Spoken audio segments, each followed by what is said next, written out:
Thank you for joining us for the Budgeting and Staffing for the New Year webinar. My name is Jackie Yarkowski, and I serve as the Executive Director of the Nebraska United Methodist Foundation. Throughout Kansas and Nebraska, the foundations help Methodist churches, ministries, and individuals be good stewards of the resources they have been entrusted. And we're here to help you as a church. We're here to help you as an individual, better plan for your future. We do that through, from legacy giving and investment services to church grant opportunities, leadership development. Our focus truly is to help your church grow and your ministry to flourish. I will now turn it over to Dustin Petz, who serves as president of the Kansas Methodist Foundation.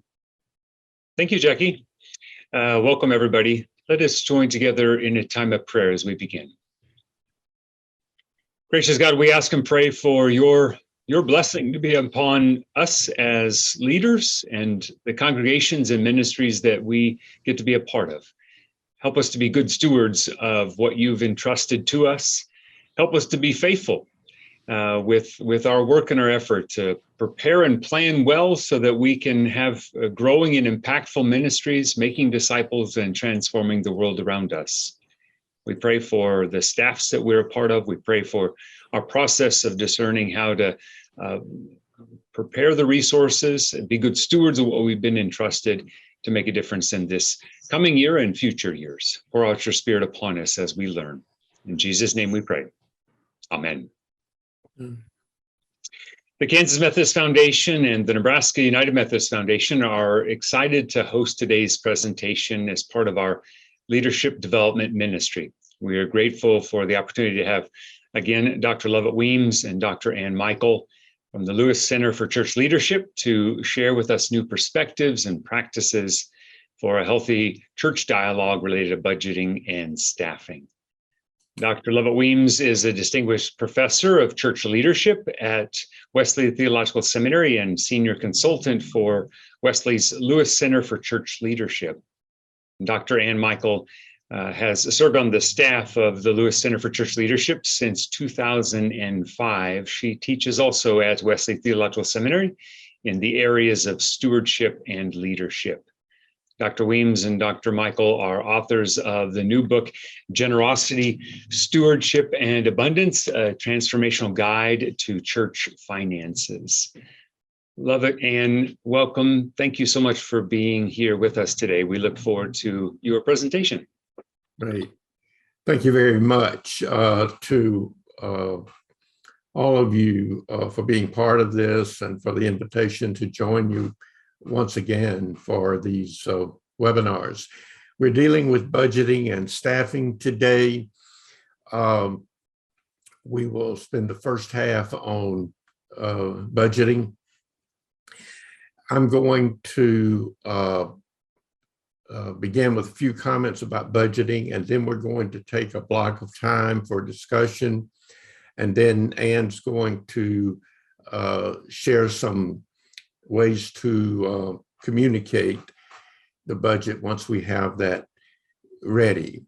So we began with some techniques and perspectives for planning your budget. Let's think about, as you think about developing your operating budget for the new year, that the purpose of that budget is to cover the annual operating expenses. The goal is to ensure that the mission is fulfilled in the coming year with vitality and sustainability. What that means is that you want to make sure that you're fulfilling the mission of your church to the best extent you can, given the resources you anticipate having.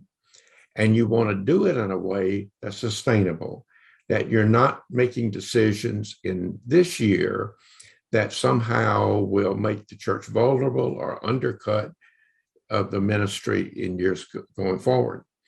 And the defining characteristic of the operating budget is it covers expenses incurred during the year with recurring and predictable income. Now, let's look at some budget building models. One is that you begin with a blank slate. Some people call this zero-based budgeting. It's where you say, okay, if we were starting from scratch, what would we do?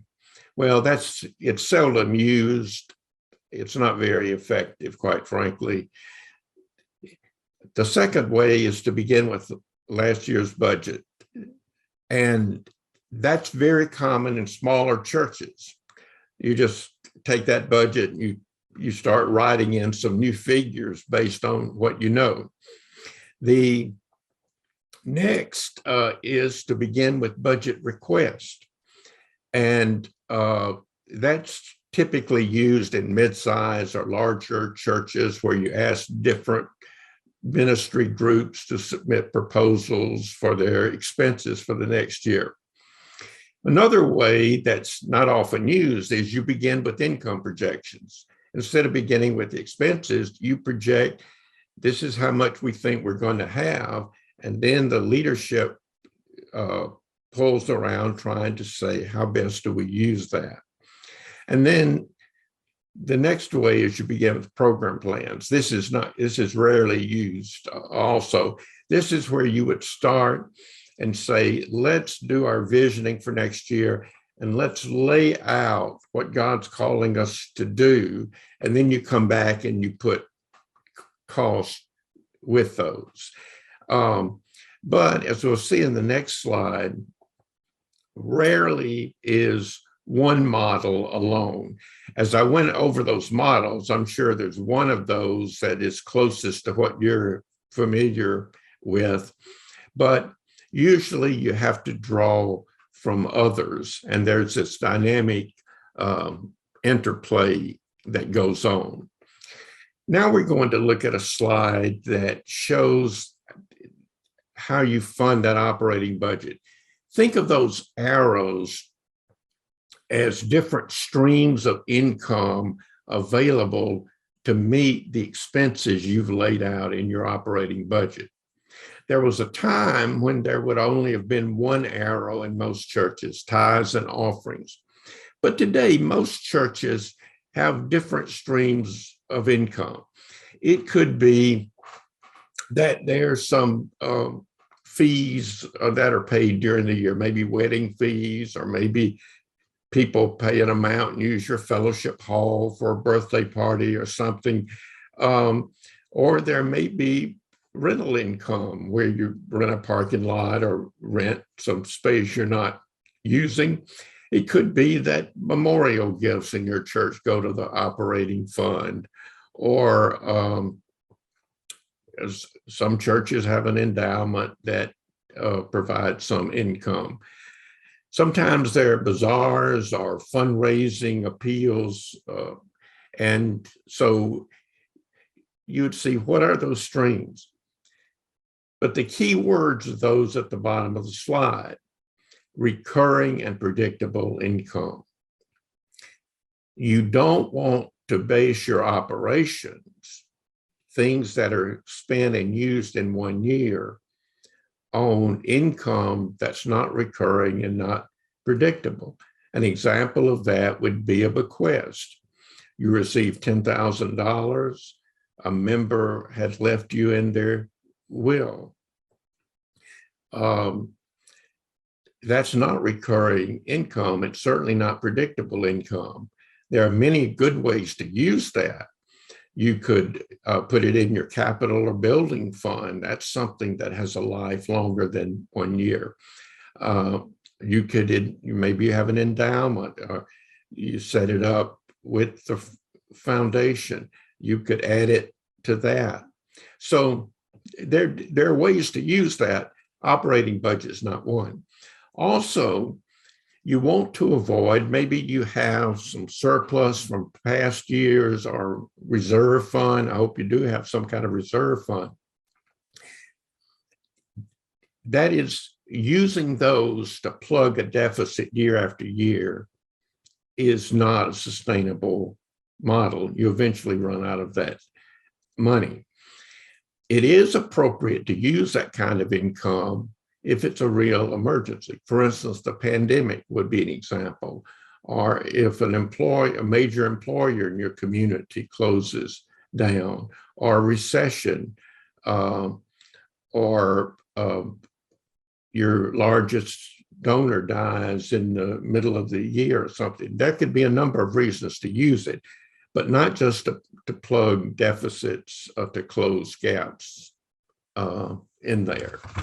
Okay, next slide. Keep in mind that the best predictor of the future is the recent past when it comes to money. So the things that you'll want to be looking at as you think about that budget is your recent financial history. And this is especially important now because the pandemic, skewed patterns. So you need to know, what are those patterns? How have they shifted, and what shifts are going to be permanent? People who have died or left, that's going to be permanent. Maybe some people have just dropped out. But also the expense side may have changed because of the pandemic.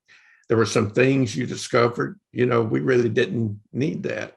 But there are other things you've discovered, we really need more of that.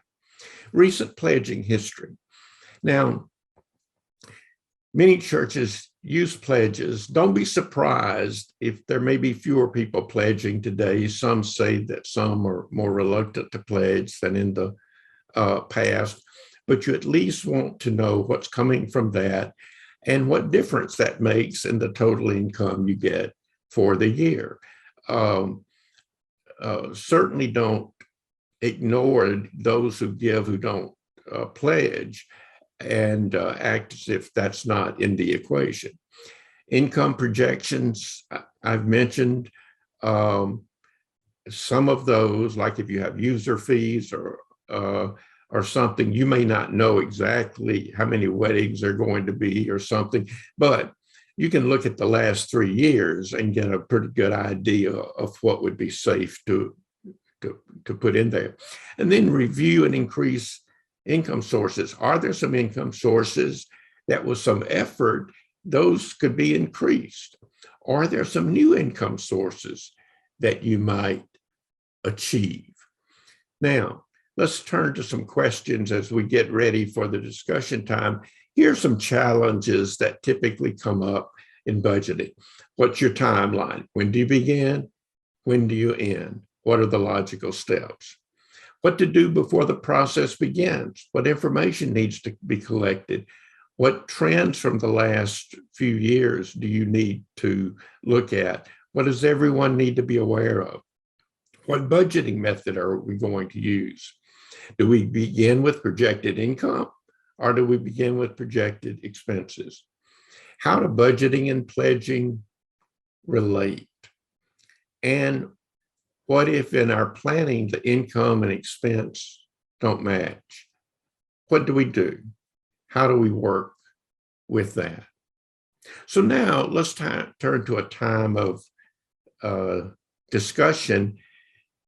When we finish this discussion time, Ann's going to share a bit about how using a narrative budget instead of a line item budget might help you present the budget once it's approved more effectively. But what are the questions and challenges that are on your mind right now?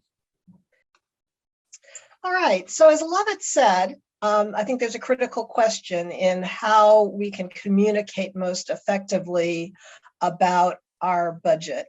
And, in many churches, the pattern is to simply provide the line item budget to the congregation, either, as he said, as a bulletin insert, or I know a lot of churches who, once they've set their budget at the end of the year, they'll then send out a copy of that line item budget with their pledge appeal. But the problem, there are a number of different problems with that. One is that a line item budget is rarely an effective way to motivate giving. The vast majority of people in your congregation, when they see a line item budget, either their eyes are just going to glaze over because they don't really understand it, or they're not interested in paying that much attention to detail, or as Lovett said, it may kind of provoke nitpicky kind of questions and unnecessary scrutiny. You always want to have transparency You don't want to conceal your line item budget from people. But there are only going to be a few people who are really interested in that level of detail. Most people want to have a general sense of how the church is spending its resources. And people tend to give not to budget lines, not to numbers. They give to support people, programs, and missions. So we want to learn how to communicate your budget in a way that conveys to the congregation what the budget is really about in terms of supporting mission. You know, another problem with sharing a line item budget is when people see a line item budget, what normally is going to jump out at them is that the church spends so much money on building and staff, right? And we're gonna get into staffing a little bit later this morning, but what you're going to be hearing is that churches are typically spending between 45 and 50% of their budget on staff. Typically, a church may be spending another 30 to 35% of their budget on their building. And a lot of people will look at that and say, well, my goodness, the church is really only spending, 8 or 10% of the budget on mission. And I want to give my money where it's going to make a difference. And if this church is only spending 10% of its budget on mission, that just doesn't seem right to me. Well, in fact, 100% of your budget supports your mission. And so a way to make that more obvious to people is by moving to what's called a narrative, or sometimes called a ministry impact or a visual impact budget. So what is that? So what a narrative budget does is it converts your line item budget into a more inspiring and attractive document that communicates all your expenditures in terms of ministry goals rather than accounting categories. So if your church's main mission priorities are, as in the example on this slide, fellowship, education, mission, and worship, you would present your budget expenditures in terms of those broad categories. So here's another example, how your gifts become grace.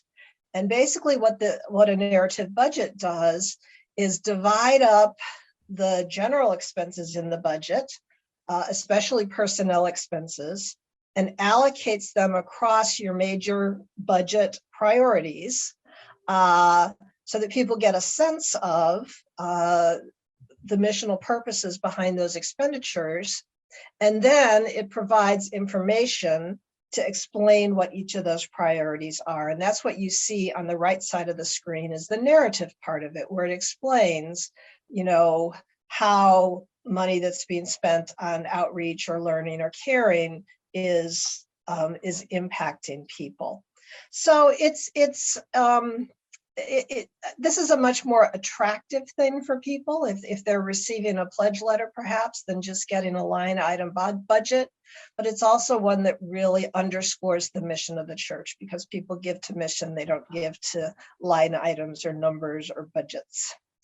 And so some of you may already be familiar with this. This isn't a new concept. This idea has been around for a while. And my guess is that some of you already are doing something like this. If you're not, if this is new to you, this may seem like, oh my goodness, how could I do this? But in fact, it's relatively easy to do. And there are also some really wonderful resources available to help people figure out how to do this and do it effectively. So I want to share kind of a step-by-step of how somebody can begin the process of creating a narrative budget. And so the first step would be to select those major mission categories that represent your church's activities and your budget. And so you probably want to stay to about 4 to 6 so that it is, clear and simple for people to understand. And so, in my church, we talk about our mission in terms of praising and learning and serving and caring and sharing. In your church, it may be worship and music and fellowship and outreach. But whatever you feel the main mission and programmatic emphases of your church are, you start by defining those categories. Then you write a compelling description of why those things are important. What is it your church is doing in each of those areas of ministry, and why is it important to support it? It doesn't need to be long, a couple sentences, but just communicating why it's important. And then what you do is you take your line item budget, and every expenditure that the church makes, you decide what percentage of it goes in support of each one of these categories that you've decided on. So for example, with salaries, right? Someone's going to look at your line item budget and say, oh my goodness, this church is just spending 50% of the money on salaries. Well, every one of the people working in your church is supporting the church's missional priorities. So you would take, for example, the pastor's salary. And you would say, the pastor's spending 50% of his or her time supporting worship. They're spending, 30% of their time supporting congregational care. They're spending 20% of their time on, teaching and learning. And then you would allocate the cost of the pastor's salaries and benefits into each of those categories. And then once you have spread you've designated the expenses of the church across those categories, and you have totals for each of the areas of ministry, you then create a pie chart and you put it together into an attractive form. So how can you do that? I mean, some churches will do it by creating a booklet or so a piece of campaign literature if they're doing a commitment campaign. Some will just put it on a flyer that could go into the worship bulletin. It might be a PowerPoint presentation. It doesn't necessarily have to be a printed document. So there are different ways that you can present this once you've had it, once you've established it. So the great thing is, all you have to do is go to the World Wide Web. And if you search for narrative church budget, you will find lots of examples and lots of resources. So one good place to look for examples and resources is the Center for Faith and Giving. They have a very good portion on their website with narrative budgets. They have some good examples of how churches have put together their narrative budgets. They also have a video that kind of walks you through how to do it. I just noticed the other day that I think Discipleship Ministries has an online, a short online program available to help people create a narrative budget. And then we have some resources as well on the website of the Lewis Center. There's an article that we have that walks you through in a little bit more detail than what I presented this morning, sort of a simple process for creating a narrative budget, and some other articles and resources as well. So, if there's somebody in your church that has some basic Excel skills, that's generally how people go from these, put these numbers together and produce the pie charts. And there's lots of information out there that can help you figure out how to do it if it's something you've never done before. So I'd encourage you to give it a try. But the main point is to remember that a budget's always about mission. And regardless of how we're communicating about it, we need to help people understand how the budget relates to mission. And this is one of many possible ways I think that you can do that. The second topic of staffing. And what we're going to begin with in staffing is just sharing some research that the Lewis Center's done on what proportion of budgets churches tend to spend on their personnel. And these are averages, and averages are just that. They represent a range. But here you see the average for 2019 of United Methodist churches of various sizes. So churches of 1,000 or more attendance spent on average 43% on personnel. That's all the clergy, all the lay staff, all the salaries, and all the benefits. You'll notice that it goes up as a percentage, and the highest percentage is found in churches with 51 to 100 in worship attendance. And then it begins to go down. And so the churches that really have to spend the most on personnel are those between 26 attendance and 100 in attendance. Those on the opposite end from the large, 25 or fewer in attendance, that percentage goes down. And what we think is going on there is at that point, the fixed cost of facilities means that there is a limited amount of money left. And most churches of this size are served by part-time or shared pastors or perhaps lay supplies. Now, we're still the 25 or fewer churches. That's over 10,000 churches. So we're talking about a lot of churches there. But you'll see that the personnel spending varies by size of congregation. So the larger churches, they're spending more in nominal dollars, but they have enough resources that it represents a smaller portion of their pool. And then on the next slide, we show how that personnel spending is divided between clergy and lay staff. So for the largest churches, 74% of their personnel spending goes toward non-clergy staff. And so this is a chart where size is everything, obviously. By the time you get to the smallest, 88% of personnel spending is on clergy and 12% on lay. Now, the spending percentages over the last 20 years have been moving toward every size church is spending a little more of its personnel money on lay staff than it did before. But the main variation is by size of church.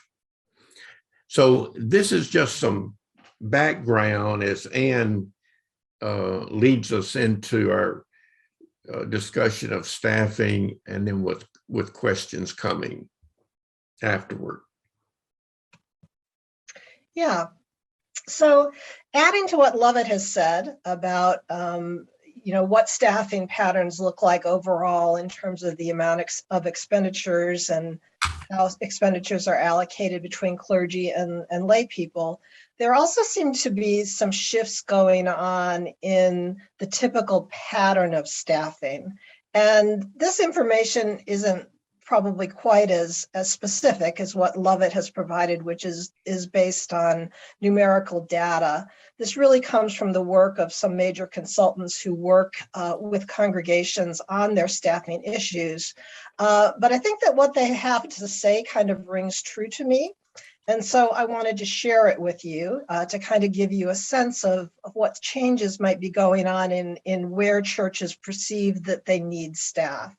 So on the left-hand side of the screen, you see what I've marked as traditional staff roles that may be waning. And I say maybe because this is kind of anecdotal, but I think as we talk about it, it may make sense to you. So in the second half of the 20th century, a lot of churches followed a pretty typical staff model. And so you would have roles like church secretary, right? So when I first went, I spent 10 years in church staff ministry before I joined the staff of the Lewis Center. And when I joined that staff, we had not one, but several secretaries, and they spent their day doing things like recording the church's membership information on an index card file, and answering the phone and typing the pastor's sermons. And those are all things that people don't really have to spend time on so much anymore, because most of those tasks have become automated, and in becoming automated have become more decentralized. So a friend of mine who went to work for a large church, when they got there, they said to him, here's your laptop, this is your secretary, go and do ministry, right? And so there's the kind of work that happens in a church office in terms of clerical work is very different than it was a decade or two ago. Another role that seems to be changing is the role of business manager. And the main reason that this is changing is in part also due to computerization and automation, but also outsourcing. It's very easy now for any kind of organization to enroll in some kind of online payroll service, for example, that's simple and economical to do. So some of the functions that a bookkeeper or a church business manager may do, again, become automated or outsourced. Christian education and youth directors. In the second half of the 20th century, these were the baby boom years. Churches were full of families, large families with lots of children. This was the era in which everybody built big education wings, and they had age-level Sunday school classes every Sunday. And not only are there fewer children and youth in churches today, but there also seems to be a change underway in faith formation, to faith formation happening in ways that's less classroom based. And so the traditional things that a director of Christian education or even a youth director may have done in the past is happening in different ways now, and sort of a new paradigm is emerging. It's not really clear exactly how that's going to be, but a lot of the work that a Christian education director might have done in the past is different. And then with associate pastors, some of that is the case as well, but also there are fewer and fewer churches that can afford two clergy salaries. And so we don't see as many associate pastors as there used to be before. Now, this isn't true in every church, but this rings true to me in terms of what makes sense and what I think I'm seeing in some of the churches that I'm familiar with. What might be some of the newer roles that are becoming more important? So with, all ministry is about communication.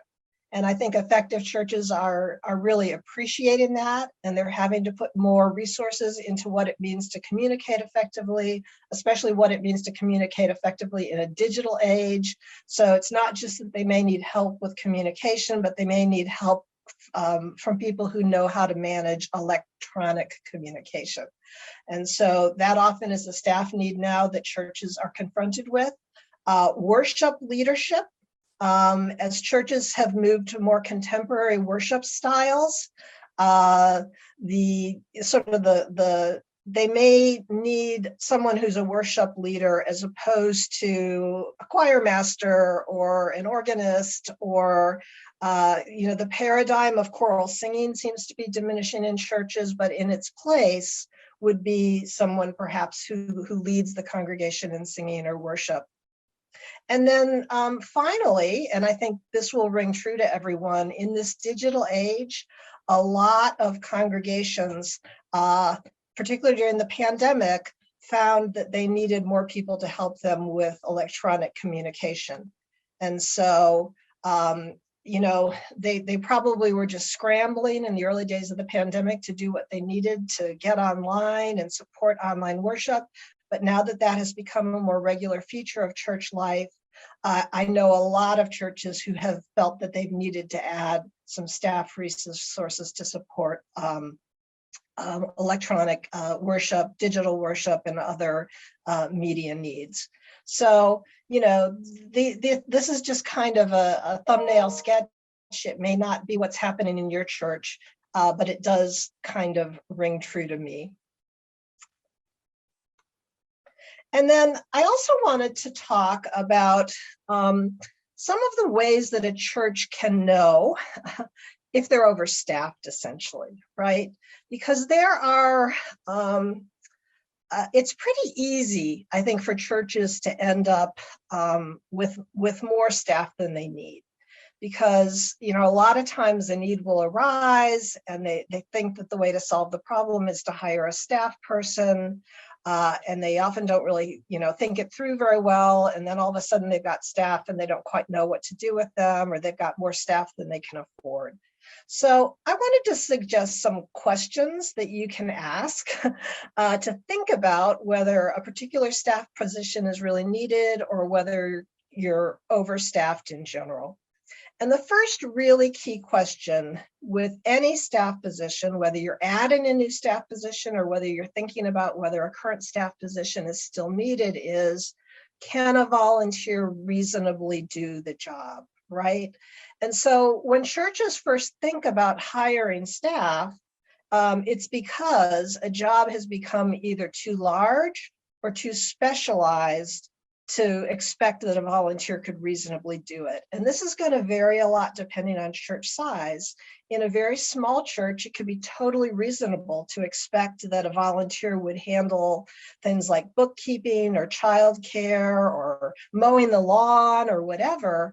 But as a church gets bigger, it's no longer reasonable to expect that a volunteer could handle all those jobs. And that's when a church will start to think about hiring staff. And so that's the first key question. Another key question with any particular staff position is, are the goals and outcomes clearly understood? And sadly, a lot of churches hire people because they've got a problem area of ministry. Let's say they're struggling with youth ministry. And they decide, well, we really need to hire a person to focus on youth ministry. And they think the answer to their problem is going to be to bring somebody on board in a staff position. But the problem is just hiring somebody without, clear direction about what that person is supposed to do and what the vision for youth ministry is. That can end up being very unproductive. It can be unsatisfying for the staff person and not fruitful for the congregation. And so, if you have staff positions where people aren't clear about what they're supposed to be doing and what their outcomes are supposed to be, that's probably an area where you need to take a look as to whether those staff are really needed or whether they might need to be redirected in some way. Another question is, does the level of staffing contribute to what I'm calling the activity trap? And I'll explain to you what I mean by that. But what often happens in churches, particularly maybe if it's a church that's getting a little bit older, or maybe there aren't as many people or volunteers around as there used to be, they feel like they need to hire staff just to keep everything going. Okay, maybe they have a Sunday school and they're having a harder time getting volunteers. They're having a harder time getting volunteers to work in the nursery. So they say, well, let's hire people to do that. But there's kind of a paradoxical flaw in that thinking, because when you hire new staff in certain roles, their job basically is to create more activities. And, you may find all of a sudden that they're creating more activities and you need more volunteers than ever. And you have a proliferation of marginal programs that are struggling to succeed.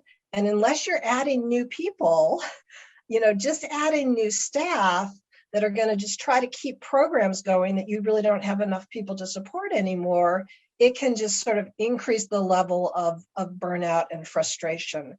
And so this is really a risk in declining membership churches that are just trying to maintain their level of programming, even if it doesn't fit their level of attendance anymore. And the answer to this problem really is right-sizing your ministry, not just hiring more people to keep all these activities going if you don't have enough people to support them. The fourth question is, are your staff spending too much time with one another?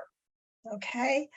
As a church staff grows, there's a tendency for staff to spend more and more time coordinating with one another and less time interacting with church and community. And that can lead to an inward focus. And so if you find that your staff is spending all their time in staff meetings and in the conference room and coordinating with one another and not really engaging the church membership and the community, it may be that your staff has grown either too large or you need to figure out other ways of coordinating your staff. The fifth question, and this is a really important one, I probably should have put it higher on the list, is does the particular staff position equip and engage new people? Bill Eastham says this is the #1 standard for evaluating the effectiveness of staff, because a lot of churches sort of fall into the trap of hiring staff to do ministry for people rather than to do ministry with people. And you want to have staff that are building capacity in terms of engaging new people, engaging volunteers. If your staff is just doing the ministry on behalf of the congregation, that's a poor sign, and you want to think about whether you can find a way to reorient that. And then the final question would be, are your staff salaries crowding out other budgetary needs? And this relates back very much to what Lovett was sharing in terms of the benchmarks of what percentage of a church's overall budget is going towards staffing. But churches can easily end up with too much staff, especially because it's very hard for churches to let people go. And so if they end up spending too much of their budget on staff, there are probably other things that they need to be spending money on that they're not, like, say, deferring maintenance, or maybe getting behind with their apportionments or other very important payments. And so that would be another sign that you need to be thinking about what your overall staffing level is. So with that, I want to move us into discussion. But before I take the slides down, I just wanted to pose these two overall questions, and then maybe you'll have some more specific questions. But the two questions I kind of wanted to put to the group is, what are the trends that you're seeing in your setting? And then what questions and challenges with regard to your staff level are most pressing currently?